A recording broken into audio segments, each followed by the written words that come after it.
दोस्तों, दुनिया में हर कोई प्लेन में सफ़र करना चाहता है। आप में से बहुत से लोग बैठ चुके होंगे और बहुत से लोग बैठना चाहते होंगे। दोस्तों, प्लेन से जुड़ी कई कहानियाँ आपने सुनी होगी, लेकिन आज जो कहानी मैं आपको सुनाने वाला हूँ वो कहानी बेहद दिल दहलाने वाली है। ये एक ऐसे प्लेन की कहानी है जो टेक ऑफ करने के बाद 35 सालों तक हवा में उड़ता रहा, और जब 35 सालों बाद प्लेन लैंड हुआ तो उसे देखकर लोगों के होश उड़ गए। बहुत सारे लोग मानते हैं कि ये कोई टाइम ट्रैवल की घटना है, तो बहुत सारे लोग इसे भूतिया घटना मानते हैं। पर घटना चाहे जो भी हो, इस प्लेन की कहानी बेहद दिल दहलाने वाली है। आप लोग खुद पहले इस कहानी को सुनिए और आपका जवाब कमेंट में ज़रूर बताइए। दोस्तों, प्लेन का सफ़र जितना मज़ेदार होता है उतना ही रिस्की, क्योंकि 35,000 फीट ऊपर हवा में अगर ज़रा सी भी गड़बड़ हो जाती है तो आपका बचना लगभग नामुमकिन सा हो जाता है। लेकिन आज की कहानी की बात ही कुछ और है। मैं बात कर रहा हूँ सैंटियागो फ़्लाइट 513 की। तारीख थी 4 सितंबर 1954। सैंटियागो फ़्लाइट 513 वेस्ट जर्मनी के आचन इंटरनेशनल एयरपोर्ट से उड़ान भरती है। इस प्लेन को जर्मनी से पोर्तो एलेग्रे इंटरनेशनल एयरपोर्ट तक पहुंचना है, जिसका सफ़र 18 घंटे का है। ये फ़्लाइट 88 यात्री और 4 क्रू मेंबर्स को लेकर जर्मनी से अपने देश ब्राज़ील आ रही थी। फ़्लाइट के कैप्टन थे मिगुएल विक्टर क्यूरी।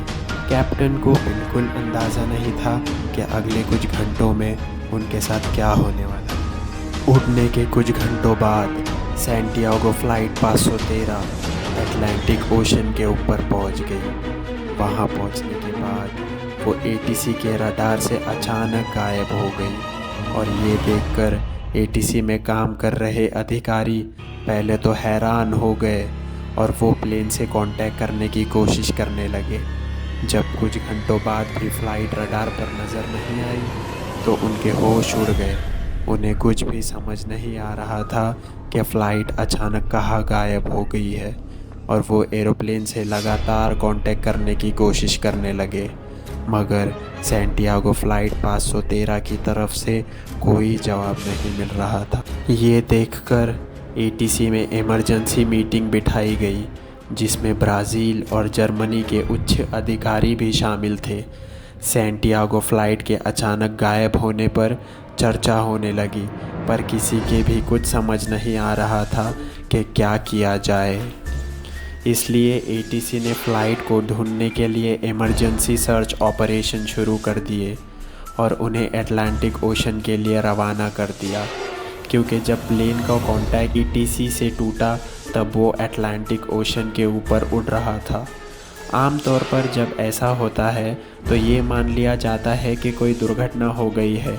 इस केस में भी एटीसी को ऐसा लगा कि फ़्लाइट 513 किसी दुर्घटना का शिकार हो गया है। लेकिन जब search operation team Atlantic ocean पहुंची तो उन्हें वहां कोई क्रैश हुए एरोप्लेन का मलबा नहीं मिला, और ना ही सफ़र कर रहे किसी यात्री की बॉडी। फिर एटीसी की ओर से ये अनुमान लगाया गया कि हो सकता है कि प्लेन समुद्र की गहराइयों में डूब गया हो। इसके लिए भी एक टीम बनाई गई। सर्च ऑपरेशन टीम ने हर वो जगह छान ली जहां प्लेन के होने की उम्मीद थी, मगर प्लेन का कोई सुराग नहीं मिला। अचानक से प्लेन गायब होने की वजह से यात्रियों के घर वाले भी परेशान हो गए थे और जानना चाहते थे कि आखिर प्लेन के साथ हुआ क्या। सैंटियागो एयरलाइंस के पास इसका कोई जवाब नहीं था।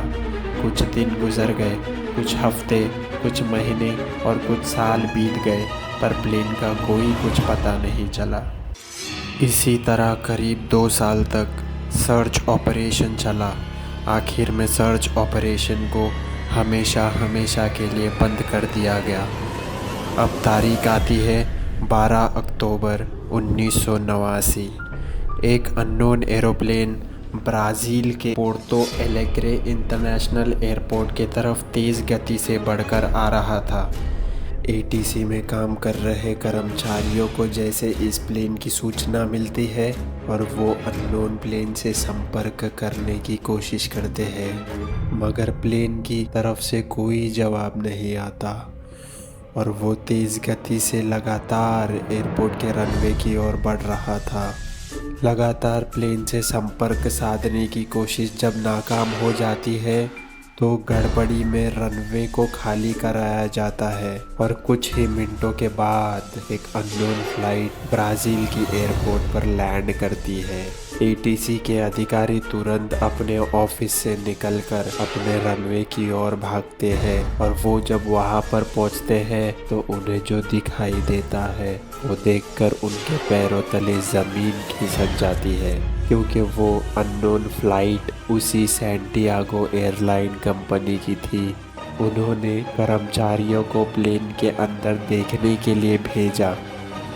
वो लोग जैसे अंदर गए उनके मुंह से चीख निकल गई, क्योंकि प्लेन पूरा कंकाल से भरा हुआ था। हर सीट पर कंकाल बैठे हुए थे और जब उन्होंने कॉकपिट खोला तो प्लेन का कंट्रोल प्लेन के कप्तान के हाथों में था, लेकिन वो भी मर चुके थे। उनका शरीर भी कंकाल बन चुका था और ये वही फ्लाइट थी, सैंटियागो फ्लाइट 513। अब हैरानी की बात ये है कि प्लेन आखिर इतने सालों से था कहाँ? जब इस प्लेन में एक भी इंसान जिंदा नहीं है तो फिर इस प्लेन को उड़ा कौन रहा था और इतने सालों से ये प्लेन कहाँ था? और ये प्लेन बिल्कुल सही लैंड कैसे हुआ? जब कैप्टन की मौत हो चुकी है तो इस प्लेन को लैंड कैसे कराया गया? अब ये सारे सवाल किसी आम इंसान का दिमाग घुमाने के लिए काफ़ी थे। कहते हैं कि हड़बड़ ना मच जाए, इसलिए ब्राज़ील सरकार ने इस खबर पर रोक लगा दी थी। फिर उसकी जांच शुरू हुई और अलग अलग तरह की थ्योरी सामने निकल कर आ गई। सबसे पहली थ्योरी निकल कर ये आ गई कि ये प्लेन किसी टाइम ट्रैवल में फंस गया था, यानी किसी ब्लैक होल में फंस गया था, जिसकी रेडिएशन से इन सारे लोगों की मौत हो गई। दूसरी थ्योरी ये आई कि सैंटियागो फ्लाइट 513 किसी एलियन के चंगुल में फंस गया था। और तीसरी थ्योरी ये आई कि ये किसी इंसान के साइंटिफिक एक्सपेरिमेंट का नतीजा है। लेकिन ये सब सिर्फ और सिर्फ थ्योरी थी, इनका कोई भी पुख्ता सबूत नहीं था। आखिर इन लोगों के साथ क्या हुआ था, ये सवाल आज तक बस सवाल ही रह गया है। इसीलिए लोगों ने इस कहानी को 2 टुकड़ों में बांट दिया। कुछ लोग इसे सही समझकर टाइम ट्रैवल और भूतों से रिलेट कर रहे थे, तो कुछ लोग इसे बस एक कहानी समझकर भूल गए। आपको क्या लगता है? आप कमेंट करके ज़रूर बताएं। और आपको अगर वीडियो पसंद आई है तो वीडियो को एक लाइक ज़रूर कर दें। अगर आपने चैनल को सब्सक्राइब नहीं किया है तो जाते जाते चैनल को सब्सक्राइब भी ज़रूर कर लें।